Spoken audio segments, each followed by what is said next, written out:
Welcome to RVing in New England, the nation's only forum that puts you on stage with some of the biggest names in the RV industry. And now your hosts, John DePietro and Bob Zagami.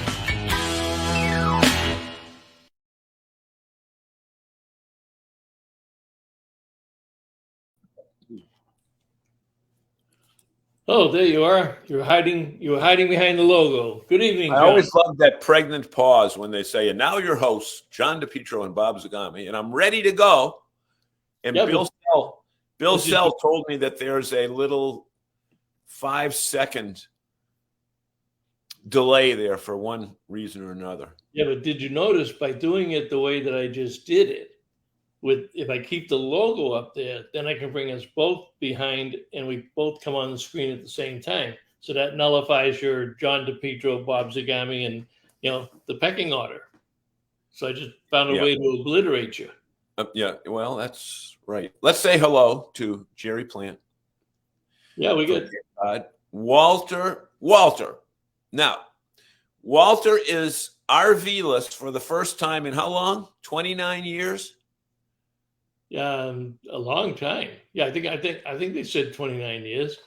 Okay. Walter, you can still I'll write you a pass that you can still watch the show. Right. And we want to celebrate. Walter thought that he should celebrate the passing of his Cedar Creek fifth wheel onto a new RV owner. And if you know Walter Swenson, and if you know his technical capabilities and his engineering skills and his meticulous taking care of things, somebody got an incredible deal. That was a 2013 Cedar Creek that was spotless. So congratulations, Walter. And I'm sure you'll jump out and buy something real quick if you get homesick, but I know you're thinking about a Class C. Yes, sir. But Zagami, I'm a little concerned because I tried to call Walter today. His phone is disconnected and there's no forwarding address. I think he took that money and has just left. And do you think he's told Donna and the kids? I don't know. Donna may have taken off without him. Yeah, maybe she took the money and went. Well, that could be one of the few RVs that come with wiring diagrams. So, Walter, does that mean your big your big trip is no longer? Are you going to rent, or what? Or is that not going to happen this year that you had planned for 2 years? We hope. So we got Jerry Plant from Cape Cod. Are you taking off again soon, Jerry? You're back home. Walter, of course, is there. Don is on. He's back up in New Hampshire. And Sandy, she's the number one fan of the Bennett's fan club. So great to have you on tonight, Sandy. And yowza. And Tony, what show did that come from? What TV show? Yeah. Was that Jackie Gleason or something? Fonzie, what wasn't it? Hazy Days. What was Fonzie and something else? That's Happy Days. Happy Days. Wasn't that where that came from? I don't think so. Audience, yowza. Where did that come from? What was the TV show? Walter Swenson. The few RVs. No, we're staying at Verbo in Arizona. Are you flying to Arizona, Walter? Well, he's not walking. Well, he could be driving his car. Well, he could drive. Walter can drive to Arizona faster than there's no more U.S. Air. What's it called now? American can fly there. U.S. Air is American. Go to. Yeah, they did go to American. Yeah. Okay. Oh, flying from Orlando. Yeah, he's coming back down here. Oh, Jim Roy, sorry I'm late. Jim, it's only 2 minutes, 6 minutes. Yeah. Back from the car show now. Hey, he's been Apple Island. Busy man. Jerry's at Apple Island. Yeah. And Cole, Cavosa, Frank Palange, and a whole bunch of people are up there right now. The Hogans might be up there. Huh? Well, they went across into Canada too. Mike, you froze up, DePietro. Apple. There you are.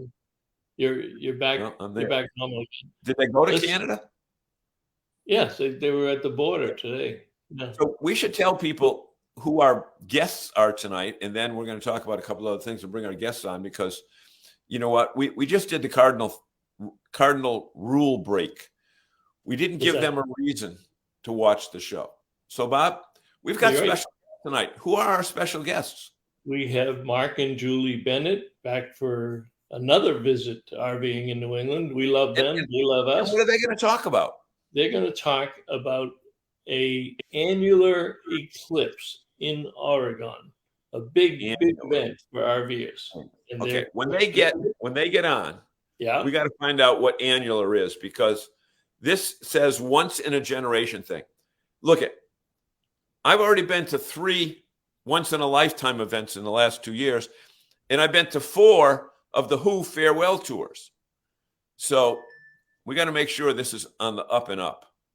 Well, seeing that it's controlled by the whatever's in the sky, the sun or the moon, they don't have much control over it. But let's do 3 quick news items. You want to talk about this? This is something. Okay, look it. I will admit to it. I own an electric car. We won't hold that against you. Okay, but I want to tell you a little bit about what's going on. Some of us make better decisions, but let me tell you what's going on right now. Last week, when we went, 2 weeks ago, we went to Maine. And when we got to Kittery, 1 out of 4 chargers were broken. Okay. Then we got to Scarborough, and guess what? 4 out of 4 chargers were broken. Okay. 2 nights ago, I went to charge in Marlborough. 2 out of 4 were chargers were broken. And somebody told me that was parked next to me waiting that 4 out of 4 in Westboro were broken. So that's for cars. Now, let's add a little bit of element of intrigue into this. Throw RVs into this. Throw a Ford Ranger, or throw a smaller vehicle that is towing an RV. What's going to happen then? Now, our friends at RVIA are lobbying the federal government to build pull-through EV chargers for vehicles that are pulling RVs. Yep. Okay. You know what I say to them? Don't hold your breath. Now, there are billions in federal funds that are being thrown at this issue. The fact is, it ain't getting any better. Now, sounds like it's getting worse. It's getting worse. And that's just on the car side. Now, Zagami, I was on the Maine Turnpike today, and you know where I'm talking about, in Kennebunk at the rest area. Yep. There are 8 Tesla chargers and 6 CCS chargers, or CSS, whatever it is, but non-Tesla. It's like VHS and beta, that argument. Okay? There is no way that anybody who's towing an RV, you got to take it off. You have to take it off.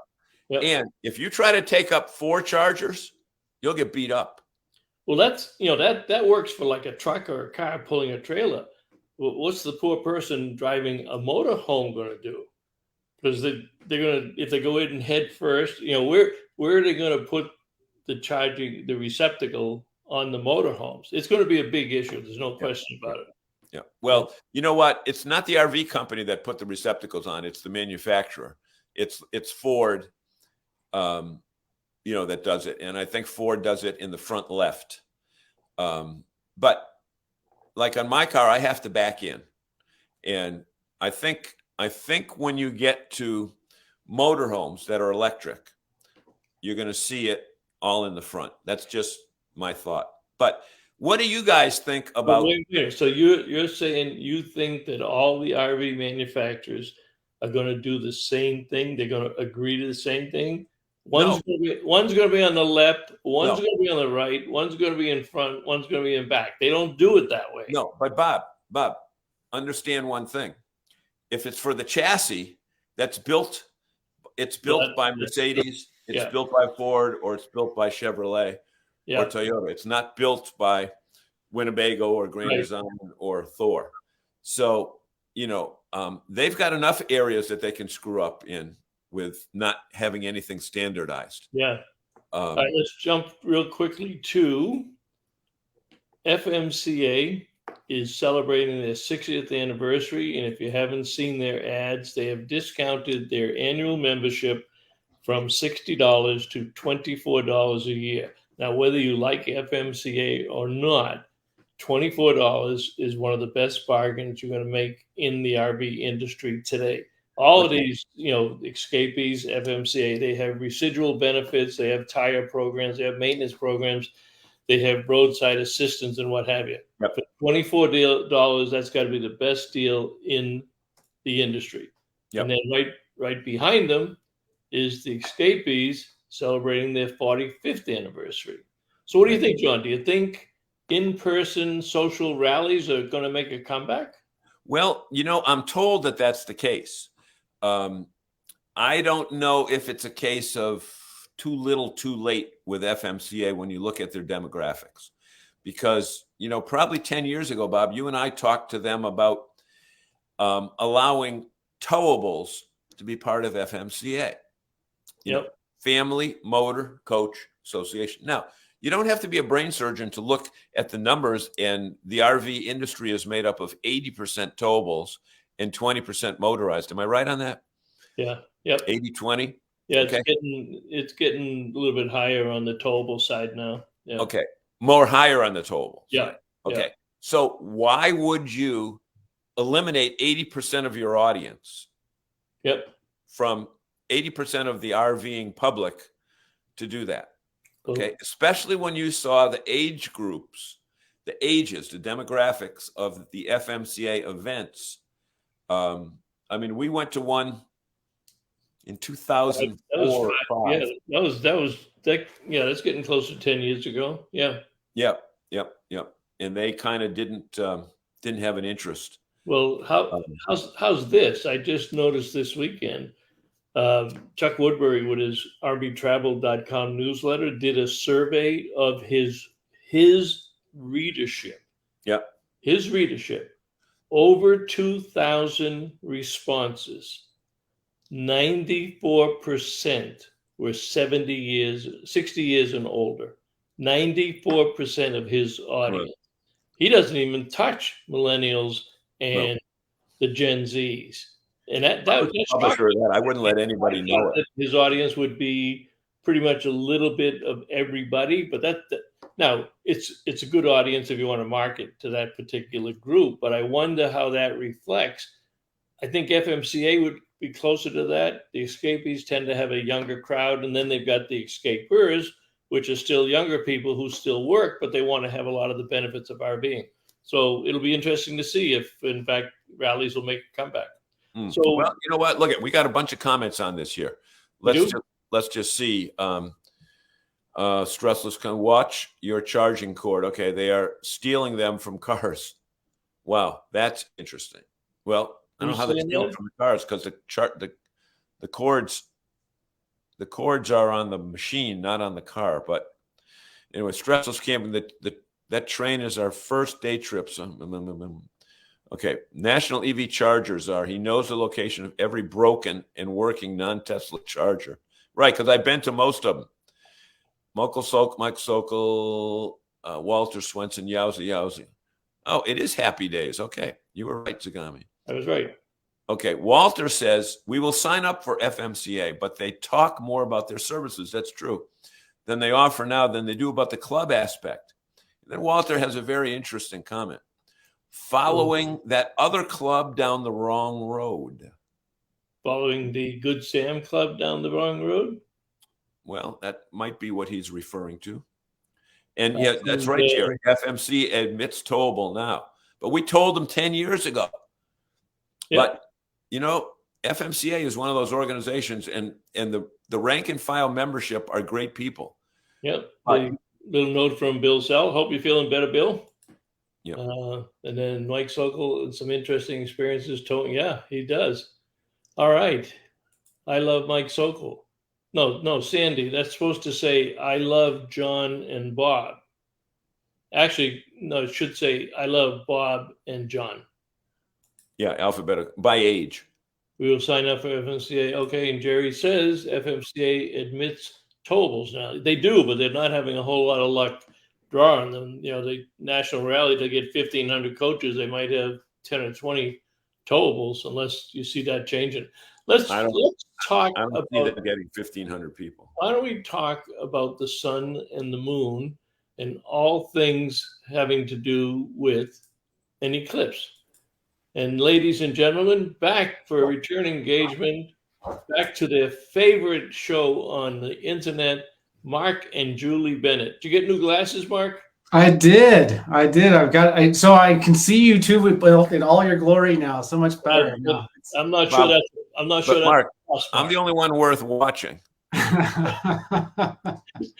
Julie, what are you shaking your head for, Julie? Always a pleasure to be on your show, you guys are just funny. You're always ribbing at each other. This is entertainment. I'm just staying quiet because usually you give me a hard time for talking, so I'm just gonna, the young quiet type. Ration my words. Julie talks as much in the chat box when she's not on the guest person. So. I like to engage. Well, Sandy Ellenson, Sandy is the queen of side conversations on our show. She'll talk to one of our guests and take them away from the knowledge that we are spewing. Is she misbehaving already? Interesting choice of words on that, John. Not yet. Before we go any further, I'm going to ask Julie the difference between a lunar eclipse and a solar eclipse, and what are we talking about tonight? I think you mean a total solar eclipse and an annular solar eclipse. Is that right? No, because they're the ones that everybody's talking about, right? Well, yeah, but I didn't even know one of them, so I couldn't ask you the difference between that two. But tell us what we're talking about eclipses, and that's what we're talking about tonight. So, a total solar eclipse, just to keep it really simple and high level for everyone, and this is the one that happened in 2017. Remember, a lot of people went to that event. We went to an event in Oregon, and it was 5,000. Campers. No, that one's what you're getting ahead of yourself, Bob. That's wrong one. We're talking total solar eclipse. Total solar eclipse is when the moon completely covers the view of the sun. You see a big black hole. Now you only look to the sky when you're wearing your protective eclipse glasses. Yeah. But when you do that, and that's only available when you're in the path of totality. So there's a narrow.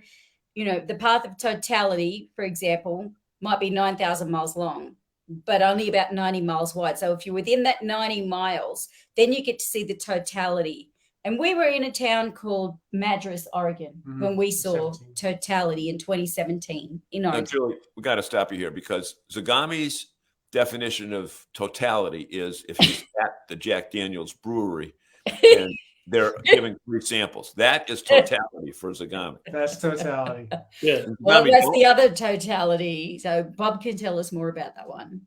Don't choke on that marker cover either, because there's nobody there to give you a CPR. But the total solar eclipse, right? And you might say, so this is a scene. This is in front of our first rig. Remember Rocky, our first rig? That's the RV is out. Side of that rig watching that event. And that's the one happening again in April of 2024. There's a lot of buzz around that one already. You might have seen we saw an interesting article on RV Business recently. The RV share is already off the charts with RV rentals for that period. Why are they why are those people all dressed alike? Because they were at a group event. We were with escapees. We were at an escapers group, and they gave us T-shirts. So we had black T-shirts with the logo on it. Oh, smart marketing. And then actually these 1,000 Trials, these are my old glasses from 2017. I still have them. Why? Just in case. Why? Because they were in storage in a box. Did you expect to walk out one day and see the sun and the moon crossing over each other? That way to John's point about the once in a lifetime events is that part of the reason why people look to total solar eclipses and even annular solar eclipses as being once in a lifetime events is they often will only hit a certain area once in a lifetime. So right. So there's a great graphic of what Julie was talking about with this the path of totality. For the annular solar eclipse coming up. The annularity of this one coming up. Because that path where it's the optimal viewing is called annularity when it's an annular solar eclipse. An annular solar eclipse is, the term annular means ring-like, so it creates a ring of fire. So Like it has that just red very, image you just had the up. red image you had is the tiny little bit of the sun still showing around the very edge, like a big ring in the sky. But the reason, to John's point, when they talk about the once in a lifetime event, is it would only hit that one space once in a lifetime, or maybe once in a millennium even. It's super rare to hit the same spot. They might happen every couple years, but it's usually over the ocean, or in, maybe it's in Europe, maybe it's in Australia, wherever. So we've had two total solar eclipses in the United States in the last 7 years. It'll be 17 to 24. 17 so to 24, but the next one's in after 30. It's about 28 years to the one after that. And also, tomorrow's promised to no one. We don't know how long we're going to be here. Right, you're right. That's for sure. But the annular solar eclipse is coming up in October, and that one's coming, actually, like the last one in 2017 started come across Oregon first, and the next one won't be until for another 18 years. Hence, once in a generation, John, to answer your question. So, 18 years a generation. So if I don't know how easy it is for Bob to bring that map back where you had the path here. You can see it's coming across starting in Oregon. So they're calling this like the West Coast eclipse. I mean, it does come across, but then the people that are on the West Coast that aren't going to travel to the total solar eclipse, which is going to be really great down in lots of areas, but Texas is going to be very popular, Mexico. But for some people that aren't going to travel to that, this is a great one. It's near Crater Lake, actually. This one's and this is not the only national park, by the way, that this one's happening. This is the one that we're going to.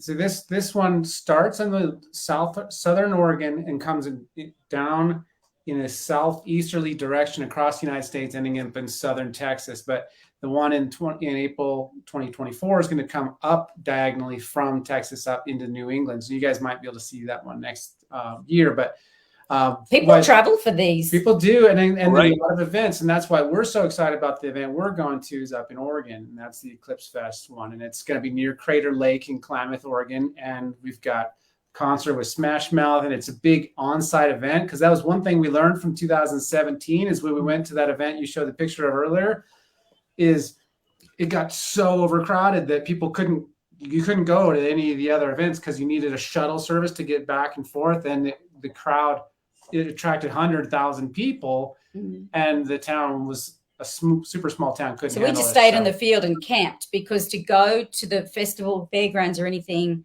to come back in traffic wise was a nightmare. So, but we just had a great time camping with fellow RVers and campers. That was the great thing about being there.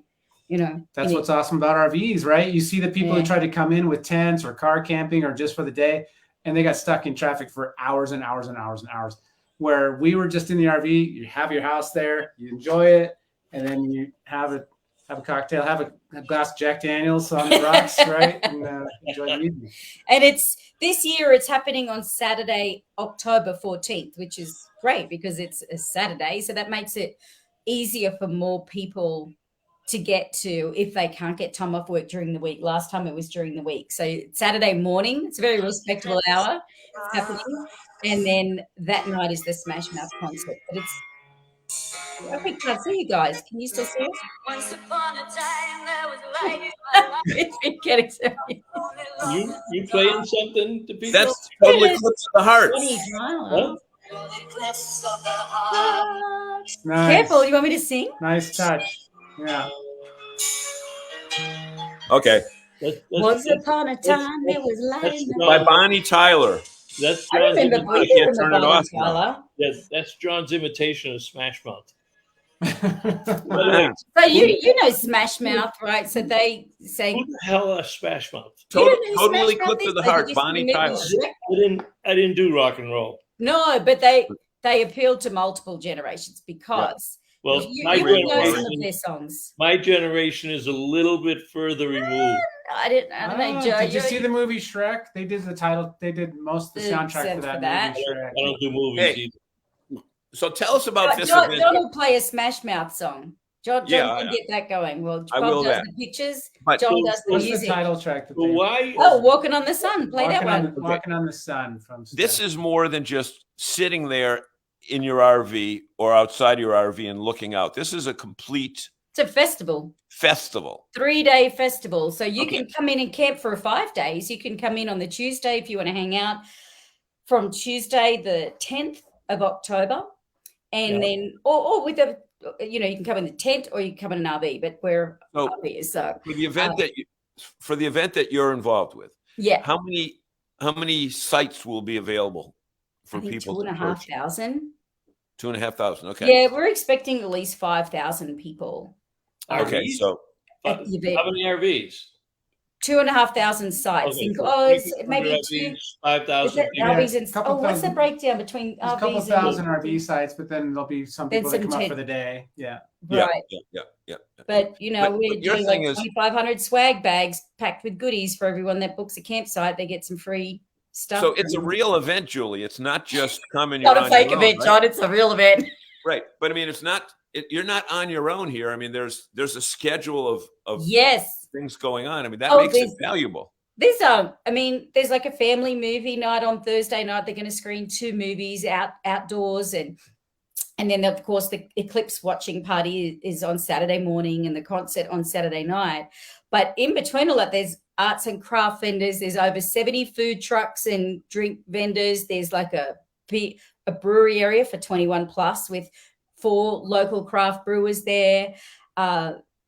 Dancing. There's actually professional cornhole contest, like a really serious, legit. This is not our kind of cornhole. We're going to be hanging out in the campus up, just doing the. So when people, that's a good point. When people novice cornhole, but there is a professional actual that people have to register they measure up the field and they're checking the grade. It's very serious stuff. I didn't know cornhole had that level of competition, but apparently it does. I will not be entering that one. Well, it's not as famous as pickleball. Pickleball's huge. Yeah. Unbelievable. Aren't they talking about that becoming an Olympic sport? It is Olympic. It is an Olympic sport. There you go. Already is. They're opening a building here in Massachusetts. They got a couple of private facilities down here that are just like independent pickleball courts. You go in and rent time like you would at the golf driving range. They're just opening one right across the street. It's got 12 courts. It was a supermarket. Wow. Supermarket converted. Yeah. This is what they're going to do with all I those. was thinking it's like Florida and it's everywhere. Arizona, but that's interesting to think up in New England that they had an indoor supermarket converted. That's great. Maybe this is what they're going to do in all those big buildings. When COVID shut down all of the commercial buildings and people are working remote now, and what do? Maybe they're going to turn them all into pickleball centers. Right. Well, you know what? There's a lot of the bed and bath stores and stuff that's gone out of business that Christmas tree shops going down with them. Yep. And all you have to do is to put the courts in. They're very cheap to build out. And I think it's a good way to attract people. And you could, maybe it's going to be like the modern day, more healthy version of like going to a movie where you go to the cinema and you get your snacks and you get your sodas. But now you go to pickleball and you can get, healthier options and might become the social place. We have a restaurant down here that has pickleball courts. So you can have your beer and your really? Whatever. Then they call your number when it's your turn, and you just leave your table, go out and play your game, and then you come back in and grab dessert or another beer. It's such a happy sounding game. It's been a big deal for a long time. I remember when we were first hit the road in 2014, the person that campsite next to us was like some national champion for the Senior Olympic pickleball champion. Okay, let's get off this pickleball and get back to the event. I want to know. Go back to that picture. Go back to that picture. The first one. Okay. Now, how many of those people today are legally blind? None, because they wore the protective glasses, John. Yeah, they might have got them made in special glasses. It's very. They were made in China. But one of the reasons this is such a good location to see it, aside from the fact it's in one of our favorite parts of the country that we've been wanting to get back to for a long time. So we jumped on it we love Crater Lake. It's one of our favorite. And actually, fun fact, it's actually very big rig friendly. That if you're at the Crater Lake National Park campground, a lot of campgrounds are big friendly. It's actually a 65-foot site. It's actually a really great campground for big rigs, but it's a beautiful lake, Crater Lake. And this is about 20 miles from it. And so it's a 175-acre field. And everything happens at that field. So all of the campers are at the field. Then we've got the vendors, arts and crafts. Kind of like a balloon festival. What's that? Kind of like a balloon. Like a Yeah, balloon yeah, festival like that, where- but you're at a field, not on a. Well, that was kind of an I asphalt mean, parking it lot. sounds like a great event, almost like a bucket list event to Yeah. go to, because you know, I haven't been out that way. I mean, I've been to Yellowstone and there, but I haven't been out to this park that you're talking about. But there's something about bring your Airstream. Yeah, bring my. Thank goodness for virtual backgrounds, because that's a virtual Airstream that I don't We own. should do that. We should do a virtual background. But you know, events like this.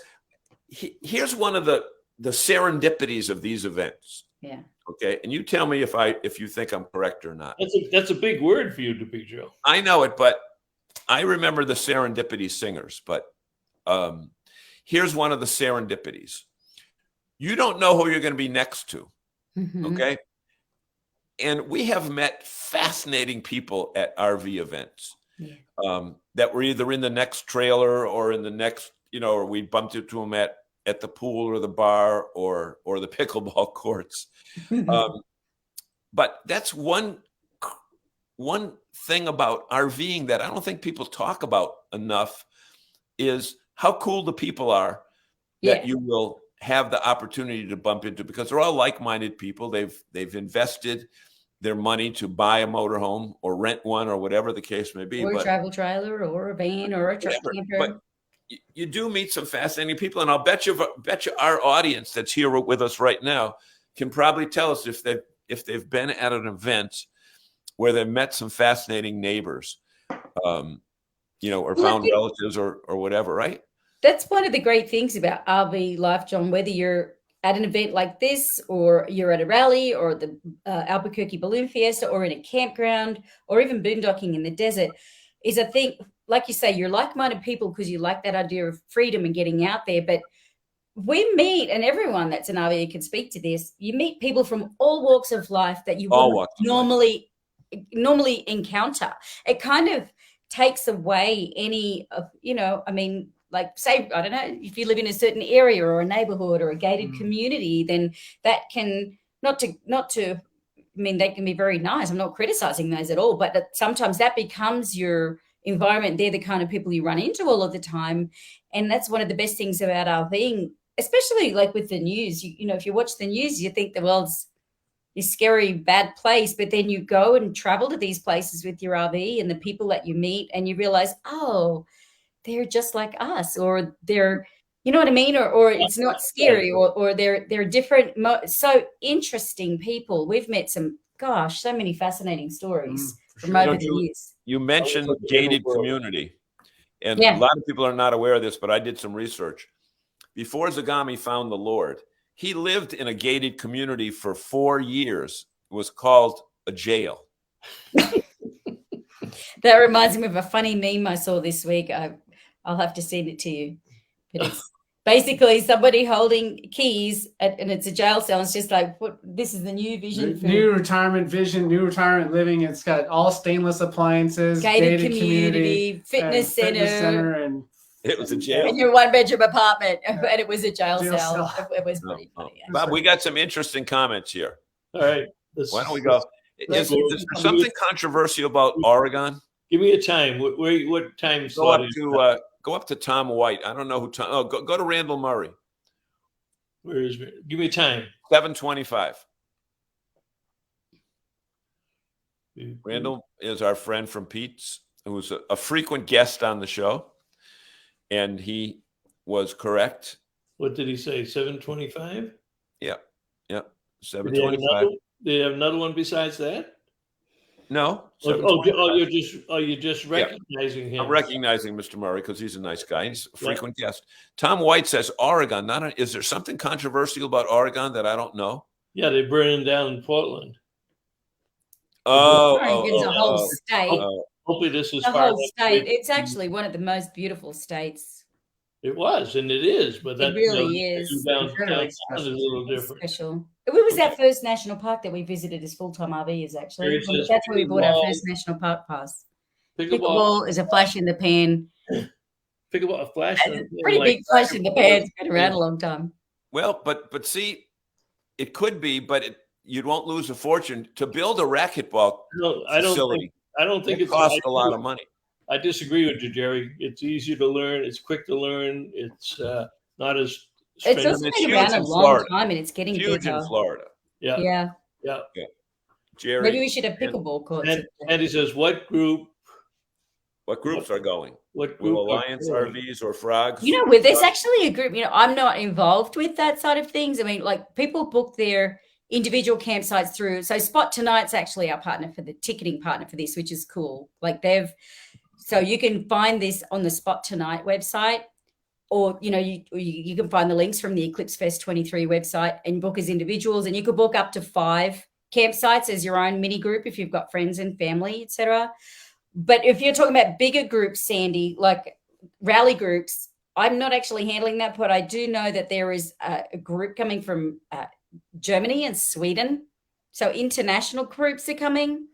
There are some alumni groups. And again, I don't have the details of those because I'm not involved in that side of things. Our involvement, when we met Sarah, she's got a marketing company that puts on a lot of events in Oregon and works with Travel Oregon and Discover Klamath. They, found our videos that we actually made from the 2017 eclipse. And we were just so excited about what she was doing because we're just like, this is what was missing from the last one, is having everything in one place with all the cool stuff. So right outside your door of your RV, you can walk everywhere, get food, find entertainment, meet people. So we're involved from the perspective of getting it out there to the RV world, to the campers, but also to offer some suggestions and ideas of what we think would be really great for the community. And that's where the idea of the campus hub came in, is having a central area right in the heart of the action where RVers and campers can hang out. You can have a game of cornhole, you can, spin a wheel, win prizes, visit RV and camping vendors there. So even if you're not camping together, you can hang out there at the campus hub. Let me put up the sponsors and tell us what role they're playing. Yeah. So now you've highlighted all. You need to highlight the open roads in yellow too, because they're the RV sponsors that are. So Spot Tonight is our campground sponsor and ticketing partner, right? So which one? You all know those guys. They're awesome. What was that? Julie. Yes. Which one did I miss? Open Roads? Open Roads is also an RV sponsor. Oh, okay. Mm-hmm. So Spot Tonight, shout out to Spot Tonight. And so they're a ticketing partner and the main campground sponsor. So the campground, camping, and all that ticketing platform. This is the first time that they've really created their software to be able to accommodate an event like this, which is really cool. So actually there was an article in RV Business about that. There was an article today. in Business today. Yeah. So, and then Harvest Host is actually, everyone knows Harvest Host. They're sponsoring the family movie night. So families get to come on the Thursday night, watch 2 cool movies, and that's all thanks to Harvest Hosts. And then we've got Battleborn batteries, Open Roads. So everyone knows Battleborn, hopefully, lithium batteries. We've been big fans and partners with Battleborn for many years. And, of course, it's such a great event to be off-grid because we're not having hookups there in a field in the middle of Oregon, a bit more of a rural area, actually. So we'll be there using, solar lithium batteries or whatever batteries you've got on your rig or whatever just came from the factory or generators. I mean, are some of those companies going to bring service techs like they do at the Frog Rally or an Airstream? We're still working with sponsors at the moment, so this is a work in progress, but we would love that. So if you know some that want to bring some techs, absolutely, that would be great. That would be awesome. Maybe somebody like CoachNet could have some mobile techs in the area. I think that would be a great idea because, you're not going to get that many RVs roll into an event like that and nobody's not going to have anything wrong with their rig. RVTI or NRVTA might want to sponsor it. Exactly. And get, technicians out there. Consider this all of your official invitation to be part of it and hit me up, send me an email, hello@rvlove.com.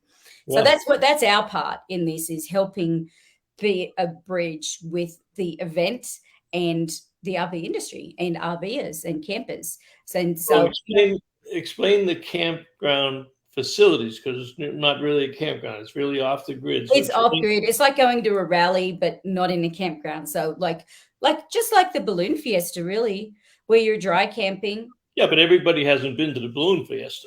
No, but they've been to other ones around the country. Right. yeah, But any others, like we've been to. We're gonna We've been to FMCA rallies that were dry camping. There is no water, electric, or sewers there, but I think you're going to have some. There's a honey wagon pump out service, and I believe last I heard they were. If it's not confirmed, I know they're in some pretty advanced discussions with a water company. So we're saying come with empty holding tanks and full fresh tanks. Well, I saw someplace on the site they're going to have portable toilets. Yes, there are bathrooms all around, and some dumpsters for trash. Yes, dumpsters but no showers. So there are toilet areas and sanitation stations to wash your hands. There's trash receptacles, but there's not showers. So this is not Burning Man. You can't stand outside your rig and take a shower in the morning. Even if your RV has an outdoor shower. No, this is a family-friendly event, Bob. This is a very family-friendly event. There's a kids dress-up contest, Disney characters, things like that. So remember, many kids. It's not a fest. It's not a Burning Man type thing, and it's not, when people think festival and music festivals, I think maybe calling it a festival, we just need to make that really clear. This is a camping, outdoor adventurous, family-friendly event. Family. I think it's really important to make that distinction because I hadn't thought about that till someone pointed that out to me the other day, that some people think festival and they're thinking other things than what this is. This is going to be very civilized. Sandy said it best. Go for the RV community and not for the politics. Andy's got a good idea for you there. We need to do a boondocking class the first day. I heard someone say they wanted to go, but were afraid to boondock. Yes. And actually thank you, Sandy, because I'm actually working on a post right now. We've already got some articles on our site with 29 tips for boondocking, but we're doing one specifically for this and for any events like this, not just EclipseFest, but any kind of event like this, to give people some tips on what they can use, because it's fantastic to have, batteries and solar, lithium batteries and solar and all kinds of fancy equipment. But most RVs come from the factory equipped to be able to do this kind of thing. And if you just learn some basic tips on how to conserve water and what to do with your power, and a great tip, one of the tips in our post is go to a campground and practice. Don't, go to a full hookup campground, but just don't connect your utilities. And then pretend you're dry camping. And then if you run out of water or if you run out of power, then you're not panicking. You can, but then it gives you a sense of, oh, wow, this is how much water I'm using when I have a shower, or this is how much I'm using when I do my dishes. And we've got a lot of tips on boondocking, dry camping tips in our RVing hacks book too. So we'll be pulling some of those out, putting them in the blog post. But Sandy, I love your idea that we should put that on the schedule, is to have a presentation. But I think people also need information in advance to be prepared. Do it virtually. Ticket should go out with their ticket package. I love that idea. Thank you. Yeah, that's a great idea. Note, Jerry has a comment he wanted me to put up. He says, "Road tripper here. I'd be interested in the route out to Oregon. Take Route 90 all the way out, right?" We just plug it into RV Trip Wizard, don't we? We just, wherever we're coming from. I mean, there's a million different routes. It depends on how much time you want to spend out there. But where are you coming from? He's coming from the Atlantic Ocean. He is coming from the Atlantic. Well, plan to spend quite a bit of time there because there's a lot of beauty to see there. And you know what? Route 20 goes across. Yep. And Jerry, I just did 1,000 miles on 90. It's the boringest damn road in America, outside of 95. Well, but it depends on how much time you got. If you got time, well, that's my point. Right. Yeah. You jump off and go on the local roads because, hey, audience, let's ask this question. When you're not expressing, when you're not in a hurry to get to where you're going, do you prefer the local roads or do you prefer the interstate highways? Where do you see more? Local roads or the interstates? As long as it's fine for your rig, it depends on your rig. And I don't mean the tiny little roads, but I'm talking the state roads. Like US 20 goes all the way across through the Rockies and Cascades. Well, Jerry's talking about the snow possible there, and then this event starts on October 10th. The actual festival starts, so you can do 5-day or 3-day camping. The 3-day camping and the general camping starts on the 12th, 13th, 14th, 3 nights. And then that's on the website. You can't read it there, but it's on the website as far as the days and the cost. Yeah, it's all on the website and also on the Spot Tonight website too. You can look for it there as well. You got to watch the high mountain passes. Yeah, because it is some elevation there. But if you can, if you have the time, if you're retired or have a flexible schedule, or you're a full-time RVer, I would recommend come in earlier. Come in, late August, early September, because most of the kids have gone back to school, so the crowds are starting to dissipate. It's still a beautiful, beautiful time to be there. Fall colors. I don't know what. Hey, Sandy's got a good idea there. If you're coming, meaning, I'm not sure. Who's she Who referring are you to? talking about? If you were coming, Sandy? Marc and Julie or Bob and John. But it would be a good place for seminars because there's a lot of. We've got a presentation stage. Yes. So, but do you get somebody like Lippert to sponsor it and send some of the Lippert scouts out, something like that? Yep, we've been having conversations with Lippert already, trying to get their scoutmobile. His Tony did an article on boondocking, so that link is in the chat. Thanks, from Tony. Martel. Yeah. So a lot of this, as you say, Bob, this information needs to get out to people in advance, and I think it is great to share some of those tips with people there on the first day. So I'll talk to organisers about getting that on the presentation schedule. But there is a whole festival stage and schedule of activities. You can go to the website and look at the itinerary. More things are being added every week. A lot, yeah. There's a lot. There's a lot going on. There's a million YouTube. And we've still got so we'll be there 3 months from now, bit under 90 days now. So, it will start seeing, there's already a lot on the schedule, but there's going to be more coming on because we've only just started working on this in the last month or so. Don's comment is to your point earlier, and this is very true. We've all been there. We all know it's true. You don't even know your own neighbors, but you do once you get to the campground or to an event. Yeah. Yeah, too true. I mean, you can live in a regular suburban neighborhood and not know your neighbors for 10 years.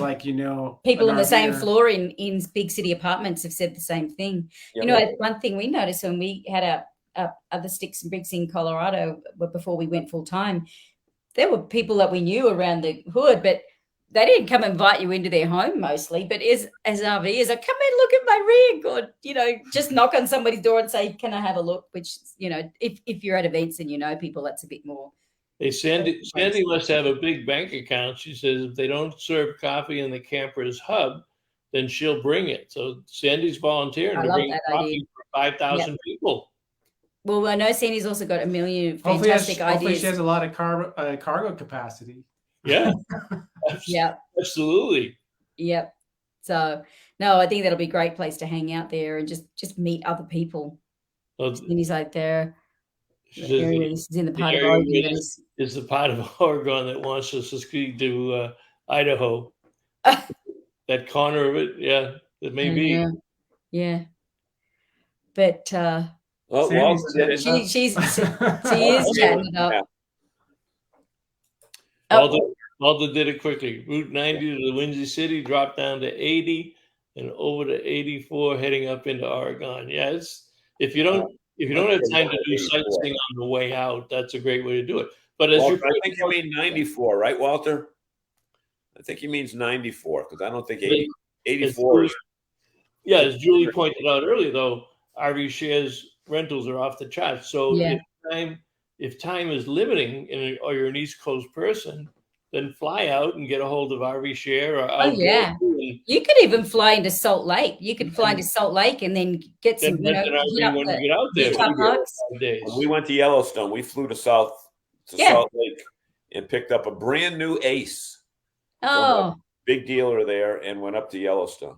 That's awesome. And that was cool. That was a great. Yeah, there's so much around there. So, I think if people have the time, if you can come in earlier and explore around the area and then, finish up with the eclipse, so you can keep exploring more after that. But I think if you've got the time to come in earlier, or just like you say, fly in, rent an RV, because from what I understand, last I heard that all of the hotels in the area are already booked up. The KOAs and local campgrounds are booked up. So they've actually just secured a second field as an overflow field. So we've got the main 175-acre field, and that's got an overflow camping area. And then there's a second field 5 miles down the road. Just in case over 2,000 sites. Yeah, that we've got more. Because this is the big lesson that was learned from the last one in Madras in 2017 was they had no idea what to expect. It was this little rural town in Oregon. They had something like 250,000 people come into town. It was crazy. Farmers were literally saying, come and park on my field. Yeah, give me $20, $50. I don't know what they were charging, but that was literally happening because the field that we were on was booked out really quickly. We got in pretty early, and then they doubled the prices. We were lucky we got in at the lower prices, and then the prices went up, and then they sold out. So that's what, we're saying, come and book before the prices go up and before they sell out. So yeah, but it's going to be a fun time. And because it's inland from the coast too, the chances of the visibility of being greater. That's the other thing. You don't have that. You don't want a heavy cloud cover for an eclipse event. I would think not. Yeah. NASA's going to be there too, giving a presentation. So that'll be cool. NASA? Yeah. Okay. NASA's going to be there. And like I said, the festival schedule's still all coming together. So yeah. How about photography classes? Are they going to teach people how to photograph it? Because you have to turn away from the camera, so you have to have a device that lets you look. That's a good idea, Bob. And you'd also have to have. That's the kind of thing you need to have planned in advance. I think a lot of you don't want people sitting there saying, "I'll take it with my even a smartphone." You can. You know what? There's actually a lady that was in our group event did get some cool photos on a smartphone last time. Yeah, and I used them in my blog post. Yeah. Yeah. But it's also fun to not look at it too. If you look at the shadows during an eclipse event, it changes all the shadows of everything as well. So that's something fun to look at as well. And just the feeling and the temperature and just like all the animals started barking, remember? And during the total. During the total. It didn't go quiet before, and then I can't remember exactly, but it was really cool. I just remember that last one we were at, we're just that this was so cool. We had no idea what to expect, and we're absolutely going to the next one in 2024. And then we discovered just recently about this annular, which I love because it's going to be a different experience. The next one, the total, we've seen a total, it'll be its own unique experience, but this is an annular ring of fire, which is quite different. Yeah, describe that, Julie. We just have a couple minutes left, but yeah, annular is like ring-like question, and then we went off topic. In which the moon nearly blocks the entire sun, but the moon is too far from the earth, so it doesn't fully cover the sun. So that's why it leaves that ring of fire. I don't know how easy it is, Bob, for you to pull up that red image. I don't know if this guy's going to be red. That'll be my first one seeing it, but that was one of the images that you had up on the screen earlier. And just before and just after the ring of fire, you may see what's called Bailey's beads, which are bright beads along the edge. And we saw Bailey's beads in the last solar eclipse. It's kind of hard to describe. It's one of those things that I think to actually physically experience it is different to just watching a video of it. It's like, it's great to listen to an album of your favorite artist, but there's nothing like going to a concert and being there and feeling it and, celebrating with everyone. That's the way I look at it, because concerts are bigger than ever, and you can just download your music on digital now. But one thing I want to make sure to share with people out there, if they're not able to come out to this really great event out in Oregon, just if you are going to travel to make sure you're in the line of annularity or the line of totality, depending on which eclipse it is, because you really have to be in that. We had people in Bend last year that were 2017 that was just 20 miles outside of that line. And it was like 99%. And that's a really big different. So if you're going to travel at all, make sure you travel enough to make sure you're well within the middle of that special line. Yeah, totality or annularity in this case, and be in that band. In answer to Don's question, I have great news for me. Tomorrow is my last treatment, and then we are off to Maine. Yay, Bob! 28 treatments. We're all done. We're in fine shape. Everything is great. And Superman. life returns back to normal tomorrow. I don't know what to do. 5.5 weeks without having mornings. I get all these extra hours back again. But yeah, you need to just relax. Don't start your Jack Daniels till later in the day, but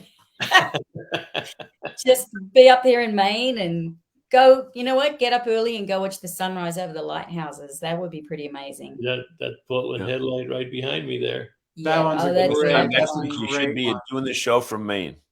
Yep. Yes. That's right. I'll be doing the show from Maine next week. That's right. All right. Did we leave anything out, Julie? Mark? I think that's it. I think just, if anyone's would like to come along, the official website is EclipseFest23.com. You can also find more information and links from our website, RVlove.com. We've got an article about the EclipseFest 23 and also another one that's just about the next 2 solar eclipses in the US. So for both of the solar eclipses, and also just talks about, what makes them so rare. And why, which is what makes them such a big deal. But also you could go to the Spot Tonight website and it comes up, just as that their campgrounds, it comes up just like a campground. So that's really cool. But, we'd love to see everyone there. Come on down. If you fly in, drive in, bring some friends and family, because I think it's a really fun thing to enjoy people. And the good thing about this one too, people are not going to be jammed in like sardines, like often you see at rally parking. They've really done a nice job of creating the campsite so they're spacious, like based on a campsite size, similar to a KOA size campsite for big rigs or rigs under 35 feet and rigs over 35 feet. So you got plenty of room on there. You're not jammed in like you are often at big RV rally events. And I think that is really nice to be comfortable. You can put out a shade tent, you can have out your patio rug and, just really enjoy your space and not feel like you're in a sardine can. So I think that's going to be part of the overall experience too. What is the weather like out there in October? It was in our post. It'll be cool. It'll be cooler, like 60s, I would say, and also the elevation.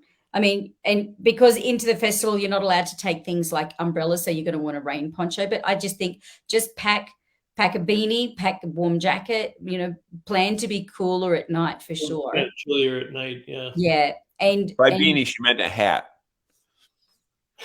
Don't you call them beanies? No. Only when you go to camp. I like those ones with the little LED light. We've been using those because then you keep your hands free for going and walking around and don't have to carry a flashlight. Hey, we want to thank you so much for taking time from your busy schedule to be with us. Thank you for having us on. Thanks for having us. It's always great to see you guys. The show is called RVing in New England, but it's much more than that. We should call it RVing from New England because our audience is all over the country. And our people go all over the country. And hopefully some of them will find the time to get out to Oregon to enjoy this once in a generation event. Agree. It's going to be fun. Thanks very much, guys. Appreciate it. Thank you. Have a great day, everybody. On the road. Take Bye. care. Have a great day. See y'all.